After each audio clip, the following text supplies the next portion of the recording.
Reflections on readings for week 12. It's important to note that the authors for the second reading, the Helping Struggling Writers Succeed, a Self-Regulated Strategy Instruction Program, said that self-regulation refers to self-generated thoughts, feelings, and actions that individuals use to help themselves attain personal goals, on page 752.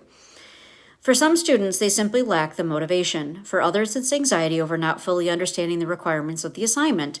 For others, it's not cool to be good at school, and they will not do the work no matter what. I personally met a few of these students when I taught in Buffalo. The authors list the strategies, which is great, but there are many places along this line that can trip students up and cause them to abandon the process altogether. Why? Because they are all self-directed and self-motivated. When kids aren't invested in the reading, writing, or assignment at all, they aren't going to follow through on these strategies.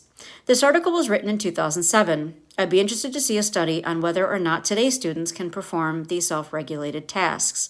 I hear the teachers in my building constantly complaining about how the students simply refuse to do any work at all, and I work in an affluent suburban district. In the last reading that we had, it was an actual study, but that was more on the socioeconomic status and the differences between low socioeconomic and higher socioeconomic status on the self-regulated strategy development technique in particular.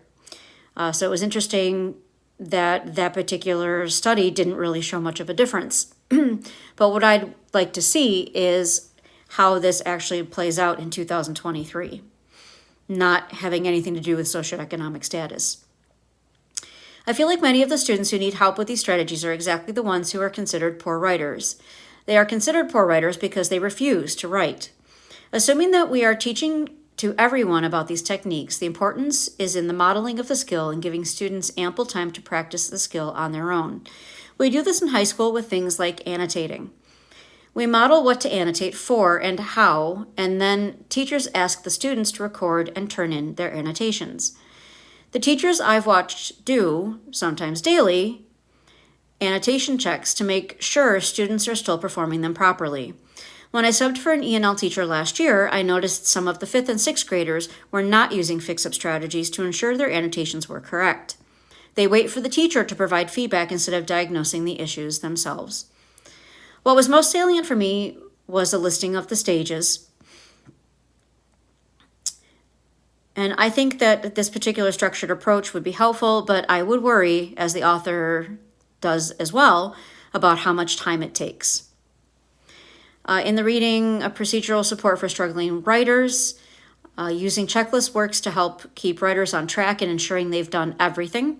I feel like rubrics sort of do the same thing, but unlike a rubric, however, this piece suggests that the checklist will help students begin a task, get through the task, and then self-regulate to finish the task.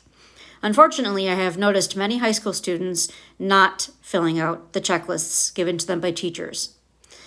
I can't help but think it's due to the extra work they need to complete.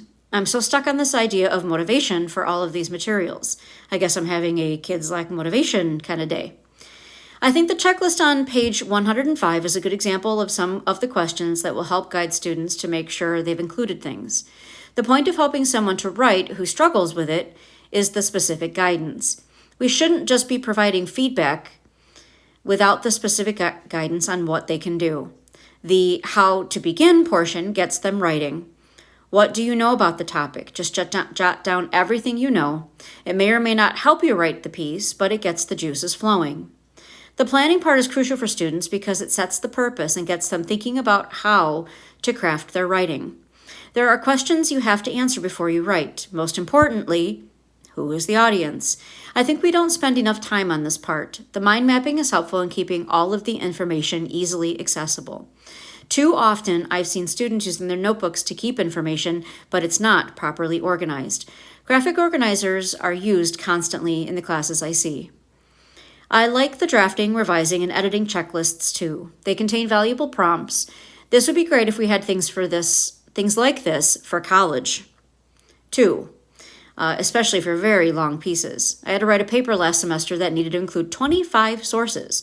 It's challenging to keep everything straight and organized, and it felt like a puzzle for which I didn't have the picture to reference when trying to put it all together into a cohesive paper. If a talented writer like me can struggle, then it makes sense that people who dislike writing or have trouble understanding how to make it all work struggle even harder. I mentioned this earlier, the effectiveness of SRSD writing intervention for low and high SES kids.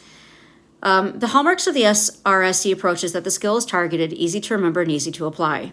They also promote self-regulation and work best when they are genre-specific, says the authors on page 2. This approach, according to the article, is particularly beneficial for students with learning and language disorders and disadvantaged students, on page 3. I have read multiple studies about how low SES kids are at lower levels academically than their more affluent peers. This affects kids across all content areas, not just English. The study they conducted using different schools is interesting, and their hypothesis that these interventions would be more beneficial in low SES schools was also what I would have expected. We know that low SES kids have less access to print materials, especially in the early years. Because these students have less exposure, it can have one of two effects. They struggle because they lack the background of dealing with diverse texts, or they benefit because they don't have learned habits that their higher SES counterparts have developed incorrectly. That was a very interesting point. The intervention did not improve student spelling, which, based on the readings, I didn't think was a goal of SRSD. Unsurprisingly to me anyway, the 4th grade students' reading comprehension skills activated and showed some improvement between pages 23 to 24. The authors think that this is because higher SES kids get more exposure to language and that their low SES counterparts need more exposure. That it needs to be implemented early, but that huge benefits were not recorded. It's good that they did the study to show its efficacy. When these ideas are backed by research, it's easier to consider implementing them in a classroom.